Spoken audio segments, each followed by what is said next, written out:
Lembaga Penyiaran Publik Lokal, Radio Publik Kabupaten Sragen, Buana Asri, saluran informasi. Guyub Rukun Bangun Sukawati.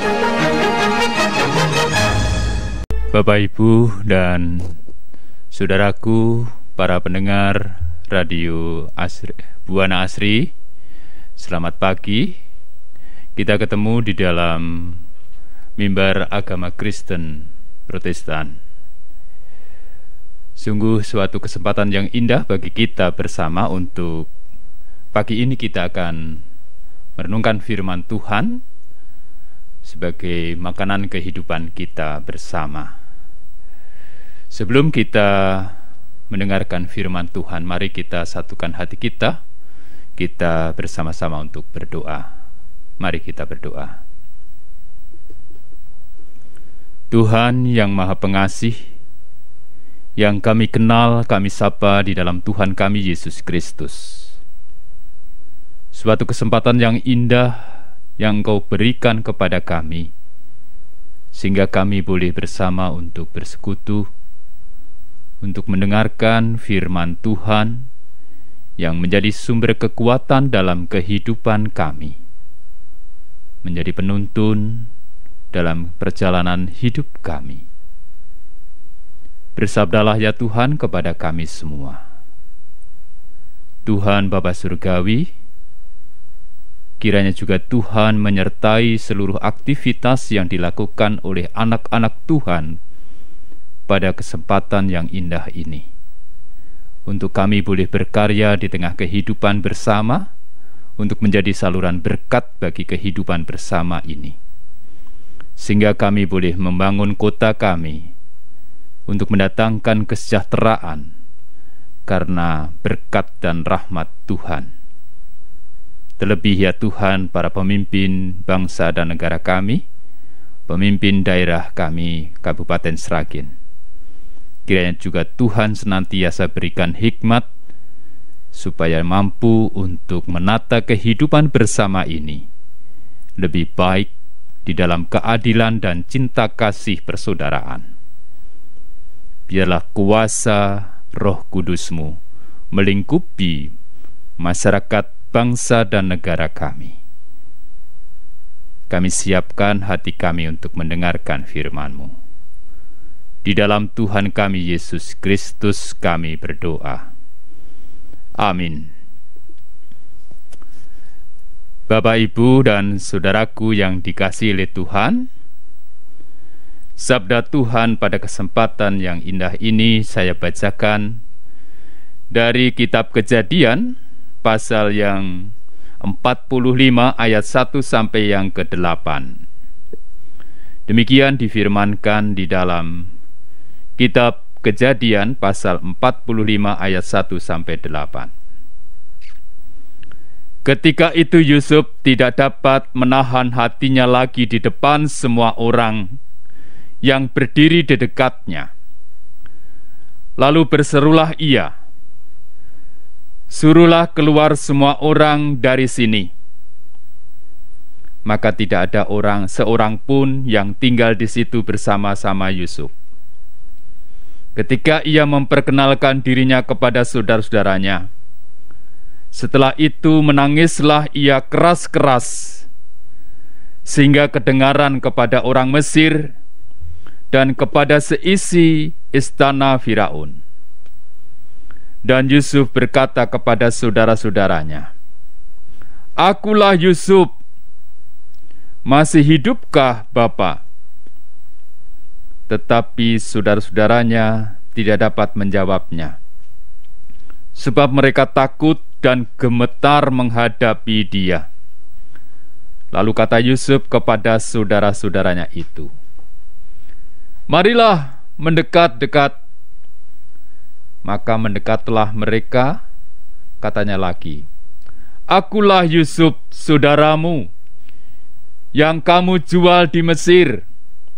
Tetapi sekarang janganlah bersusah hati dan janganlah menyesali diri, karena kamu menjual aku ke sini, sebab untuk memelihara kehidupanlah Allah menyuruh aku mendahului kamu. karena telah 2 tahun ada kelaparan dalam negeri ini, dan selama 5 tahun lagi orang tidak akan membajak atau menuai. Maka Allah telah menyuruh aku mendahului kamu untuk menjamin kelanjutan keturunanmu di bumi ini, dan untuk memelihara hidupmu, sehingga sebagian besar daripadamu tertolong. Jadi, bukanlah kamu yang menyuruh aku ke sini, tetapi Allah. Dialah yang telah menetapkan aku sebagai bapa bagi Firaun dan tuan atas seluruh istananya, dan sebagai kuasa atas seluruh tanah Mesir. Demikian firman dari kitab Kejadian pasal 45. Bapak, Ibu, dan saudaraku yang dikasihi oleh Tuhan, di dalam kehidupan bersama pasti ada terjadi bersilang pendapat. Ada perbedaan pemikiran, bahkan terjadi perbedaan sikap. Oleh sebab itu, ada kemungkinan dalam kehidupan kita bersama itu menimbulkan sakit hati ataupun luka batin. Luka batin itu terjadi bukan hanya karena tindakan yang tidak baik, tindakan kejahatan, tetapi juga luka batin bisa terjadi karena terlalu mengasihi. Luka batin yang diakibatkan karena overlove, terlalu mencintai sehingga memanjakan kehidupan ini. Oleh sebab itu, kita perlu belajar bersama bagaimana kita menyembuhkan luka batin di dalam kehidupan ini. Baik itu yang terjadi di tengah keluarga kita, maupun dalam kehidupan kita bersama yang lebih luas, di dalam kehidupan bermasyarakat, bahkan berbangsa dan bernegara ini. Sebab ada kemungkinan karena ada perbedaan di dalam kehidupan kita, ada singgungan satu dengan yang lain yang mengakibatkan terjadinya luka batin. Gereja-gereja khususnya di GKI dan GKJ saat ini sedang menghayati bulan keluarga untuk merenungkan bagaimana menyembuhkan luka batin di dalam kehidupan bersama, khususnya dalam kehidupan keluarga. Kita akan belajar dari firman Tuhan yang tertera di dalam Kejadian 45, yaitu kisah Yusuf dengan saudara-saudaranya. Yusuf memiliki saudara yang cukup banyak, tetapi dalam kehidupan bersama Yusuf pernah mengalami tindakan yang sangat tidak baik oleh saudara-saudaranya, yang menimbulkan kepahitan hati, luka batin dalam kehidupannya. Yaitu Yusuf masih mengingat dengan sangat jelas bagaimana saudara-saudaranya memperlakukan yang tidak baik terhadap dirinya. Saudara-saudaranya melempar Yusuf ke dalam sumur kering tanpa belas kasihan, lalu menjualnya sebagai budak. Itu adalah awal cerita bagaimana Yusuf sampai ke negeri Mesir. Di Mesir, Yusuf berjuang untuk hidup, mulai dari nol, mulai dari bawah. Padahal ketika dia masih kecil, dia sangat mendapatkan kasih sayang yang lebih dari orang tuanya. Yusuf mengalami jatuh bangun sendiri tanpa ada saudara, tanpa ada teman. Dia hanya mengandalkan Tuhan untuk menjadi sandaran dan harapan hidupnya. Dan Yusuf terus belajar untuk memaafkan saudara-saudaranya. Setelah sekian lama, akhirnya Tuhan mempertemukan kembali Yusuf dengan saudara-saudaranya. Yusuf masih mengenal mereka dengan baik, sehingga Yusuf menyembunyikan identitas dirinya karena saudara-saudaranya sudah lupa. Mungkin saudara-saudaranya tidak menyangka kalau Yusuf masih hidup. Saudara-saudaranya tidak menyangka kalau Yusuf menjadi orang yang besar di negeri Mesir. Yusuf mencoba menguji kejujuran serta kebaikan hati dari saudara-saudaranya, dan saudara-saudaranya dinyatakan lulus oleh Yusuf.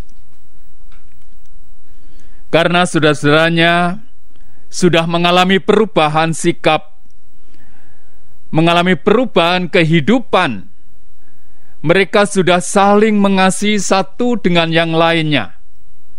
Mereka hidup dalam kerukunan, kedamaian. Dan dalam kondisi sulit mereka bersama-sama untuk mencari kehidupan dengan pergi ke Mesir. Bahkan Yehuda, salah satu dari saudara mereka, mau menggantikan Benyamin yang menjadi budak di Mesir, agar Benyamin bisa pulang ke ayahnya. Perubahan sikap saudara-saudaranya ini membuat Yusuf tidak tahan lagi untuk segera memperkenalkan diri kepada mereka. Yusuf menumpahkan segala rasa yang terpendam dalam hatinya. Yusuf menangis sejadi-jadinya. Ada rasa sakit, rasa sedih, rasa kecewa, maupun ada juga rasa rindu dan rasa bahagia bercampur menjadi satu. Tangisannya pecah sehingga terdengar oleh seisi istana Firaun. Kemudian Yusuf pun mulai memperkenalkan dirinya. Akulah Yusuf. Masih hidupkah Bapa? Hal ini membuat saudara-saudaranya syok dan takut sehingga tidak dapat menjawabnya. Yusuf kembali menegaskan, akulah Yusuf saudaramu yang kamu jual ke Mesir. Kalimat ini justru sangat menohok hati saudara-saudaranya. Ya, merekalah yang telah menjual Yusuf. Betapa takutnya mereka mengingat kejahatan yang pernah mereka perbuat. Namun, Yusuf telah memaafkan mereka. Lalu Yusuf melanjutkan perkataannya. Tetapi sekarang, janganlah bersusah hati dan janganlah menyesali diri, karena kamu menjual aku ke sini. Yusuf tidak ada lagi kebencian. Yusuf tidak ada lagi sakit hati. Tetapi Yusuf sudah pulih. Yusuf menghibur, memperbesar hati saudara-saudaranya. Sikap Yusuf didasari oleh keyakinan yang sangat besar dan kuat bahwa Tuhan punya rencana yang sangat indah bagi kehidupan Yusuf dan juga kehidupan saudara-saudaranya. Ia katakan kepada saudara-saudaranya, sebab itu untuk memelihara kehidupanlah Allah menyuruh aku mendahului kamu. Jadi kalau Yusuf sampai ke Mesir, itu bukan semata-mata karena kehendak mereka, kehendak saudara-saudaranya, juga bukan karena kehendak Yusuf, tetapi diyakini bahwa itu ada rencana Tuhan, ada karya Tuhan untuk mempersiapkan kehidupan yang lebih baik melalui Yusuf. Yusuf mendahului untuk datang ke Mesir. Pada ayat yang ke-7 dikatakan, maka Allah telah menyuruh aku mendahului kamu untuk menjamin kelanjutan keturunanmu. Jadi Yusuf fokus pada rencana dan kehendak Allah, pada karya Allah melalui kehidupannya. Yusuf tidak memusatkan perhatian pada kesalahan saudara-saudaranya, tetapi ia memusatkan perhatian pada rencana Allah atas hidupnya. Dengan begitu, Yusuf dapat memaafkan saudara-saudaranya. Yusuf dapat memetik hikmah di balik kepahitan dan penderitaan yang dialami ketika dia dijual oleh saudara-saudaranya ke Mesir. Dengan memusatkan perhatian kepada Allah, Yusuf mendapat kekuatan untuk tegar dalam segala keadaan. Sesulit apapun keadaan itu, dia mampu hadapi. Dengan memusatkan perhatian kepada Allah, Yusuf menerima pemulihan. Bahkan Yusuf dimampukan untuk memulihkan saudara-saudaranya, memulihkan bangsa Israel, umat kepunyaan Tuhan. Saudara-saudaraku, para pendengar setia di Buana Asri, Tuhan bersabda, seperti tingginya langit dari bumi, demikianlah tingginya jalanku dari jalanmu, dan rancanganku dari rancanganmu. Itu sebabnya manusia tidak pernah sepenuhnya mengerti rencana Tuhan.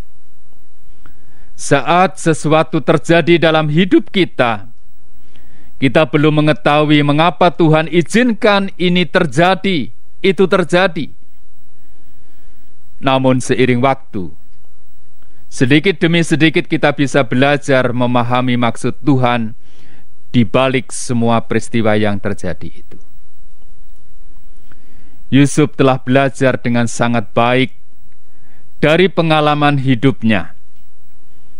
Ia tidak berlarut-larut dalam kesedihan, kemarahan, dan sakit hati. Ia tidak terus-menerus menyalahkan saudara-saudaranya, menyalahkan pihak lain. Yusuf justru belajar untuk menghayati rencana dan karya Allah di dalam kehidupannya. Pekerjaan manusia ternyata hanya bagian-bagian kecil dari pekerjaan Allah yang sangat besar. Setiap babak hidup kita adalah seperti potongan dari sebuah puzzle yang misterius. Kita tidak pernah tahu seperti apa bentuk gambar dalam puzzle tersebut, tetapi dengan kesetiaan merangkai setiap potongannya, perlahan namun pasti kita dibimbing untuk memahami rencana Allah dalam kehidupan kita. Bapak, Ibu, dan Saudara pendengar setia Buana Asri yang dikasihi oleh Tuhan, di dalam kehidupan kita bersama, baik di tengah kehidupan keluarga kita, di dalam kehidupan bermasyarakat, berbangsa, dan bernegara ini, ada kemungkinan kita mendapatkan perlakuan yang tidak baik dari satu dengan yang lainnya. Juga kemungkinan ada perlakuan yang tidak adil dari pemimpin dalam institusi, dalam lembaga, di dalam kehidupan bermasyarakat dan berbangsa. Oleh sebab itu, Keliru bila kita hanya terpaku pada suatu babak kehidupan yang menyakitkan ataupun yang melukai hati batin kita. Janganlah fokus pada apa yang dilakukan oleh manusia yang mendatangkan ketidakbaikan dalam kehidupan kita.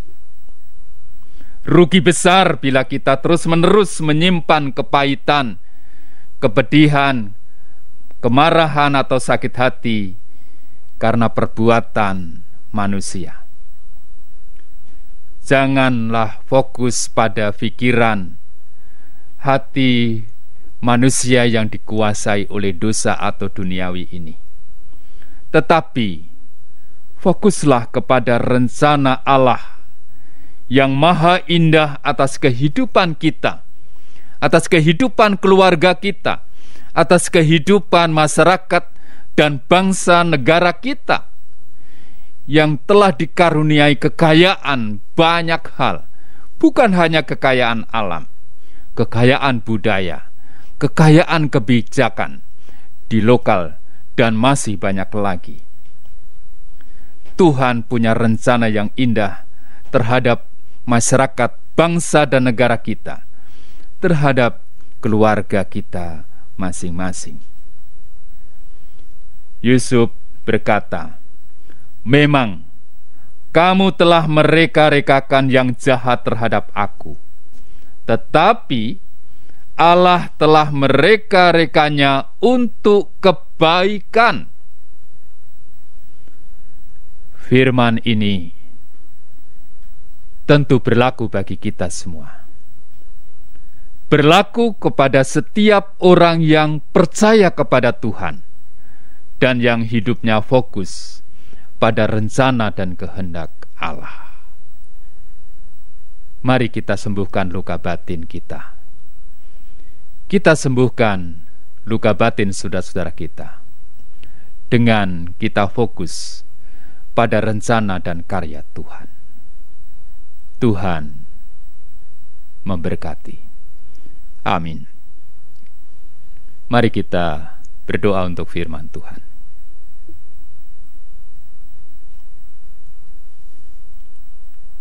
Sungguh indah firman-Mu pada pagi hari ini. Engkau kuatkan kami, Engkau sembuhkan kami dari luka batin yang ada dalam kehidupan kami. Kami percaya Tuhan juga akan memakai kami semua untuk memulihkan, menyembuhkan luka batin pada saudara-saudara kami. Untuk kami senantiasa fokus pada rencana dan karya Tuhan di dalam kehidupan ini. Manusia hanyalah bagian kecil dari apa yang Tuhan rencanakan, yang Tuhan kehendaki dalam kehidupan kami. Berkati kami semua.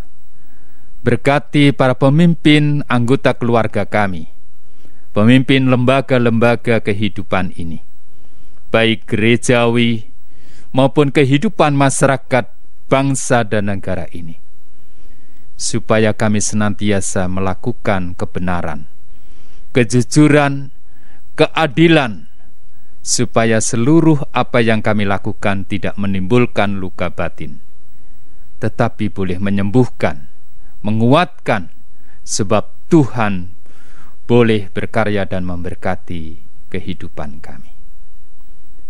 Di dalam Tuhan kami, Yesus Kristus, kami berdoa.